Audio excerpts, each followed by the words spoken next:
આણંદમાં ભાડાના મકાનમાં ગાંજાનો વેપલો કરતો શખ્સને આણંદ એસઓજી પોલીસે 8.67 કિલોગ્રામ ગાંજાના જથ્થા સાથે ઝડપી પાડ્યો। આ અંગે ડીવાયએસપી જૈન પંચાલે માહિતી આપી। સમાચાર વિગતે જોઈએ।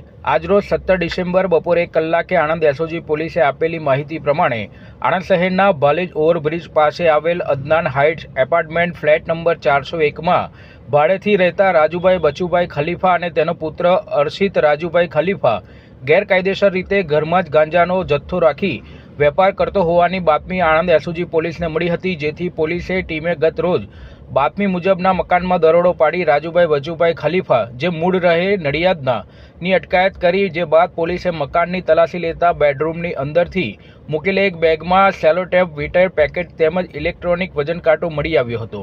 પોલીસે આ પેકેટ ખોલીને જોતા તેમાંથી 8.67 કિલોગ્રામ વનસ્પતિજન્ય ગાંજો જથ્થો મળી આવ્યો હતો।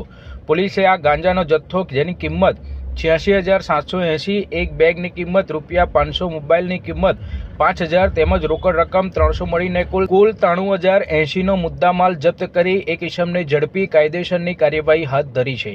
આ અંગે ડીવાયએસપી જૈન પંચાલે વધુ માહિતી આપી હતી।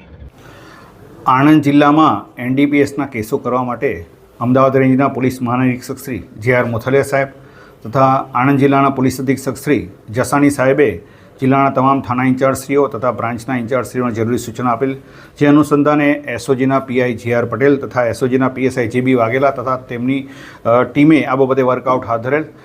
એસઓજીમાં ફરજ બજાવતા પોલીસ કોન્સ્ટેબલ ભાવિકુમાર પ્રવીણભાઈને બાતમી હકીકત મળેલ કે આણંદ ટાઉન પોલીસ સ્ટેશનની હદમાં રહેતા ભાલેજ ઓવરબ્રિજ પાસે અદનાન હાઇટ્સ એપાર્ટમેન્ટમાં ફ્લેટ નંબર 401 ભાડે રાખી અને બે ઈસમો રાજુભાઈ બચુભાઈ ખલીફા તથા તેનો દીકરો અર્શિત રાજુભાઈ ખલીફા બંને નડિયાદના વતની છે, તેઓ આ ફ્લેટ ભાડે રાખી અને ગાંજો રાખી અને વેપાર કરતા હોવાની હકીકત તેઓને મળેલ। જે અનુસંધાને એસઓજીની ટીમે રેડ કરતાં રાજુભાઈ બચુભાઈ ખલીફા પોતાના ફ્લેટમાં મળી આવેલ અને તેની અંગ ઝડતી અને આ ફ્લેટમાં સર્ચ કરતાં આ ફ્લેટમાંથી કુલ 9 પેકેટ ગાંજો મળી આવેલ, જેની બજાર કિંમત 86,780 રૂપિયાનો મુદ્દામાલ મળી આવેલ।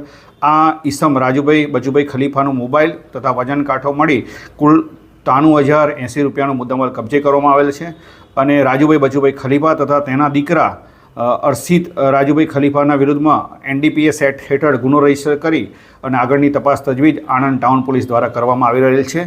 મુખ્ય બાબત એ છે કે આરોપી અર્શિત રાજુભાઈ ખલીફા વિરુદ્ધમાં આ અગાઉ ખેડા જિલ્લાના ચકલારસી પોલીસ સ્ટેશનમાં સને 2023ના વર્ષમાં એનડીપીએસ એક્ટનો ગુનો રજીસ્ટર કરવામાં આવેલ છે। આમ આ નેટવર્કને તોડવામાં આણંદ જિલ્લાની એસઓજીને સફળતા મળેલ છે। સાહેબ અહીંયા વેચતો હતો કે અહીંયા જથ્થો રાખતો હતો? હા, હાલ સુધીના આરોપીને પોલીસ ઇન્ટ્રોગેશન દરમિયાન હકીકત એવી જણાવેલ છે કે આણંદ જિલ્લા ખાતે તેઓ ભાડે મકાન રાખી અને આ જથ્થો અહીં લઈ અને અલગ અલગ થેલીઓમાં પેકિંગ કરી અને નડિયાદ ખાતે વેચતો હોવાની હકીકત તપાસ દરમિયાન જણાવેલ છે।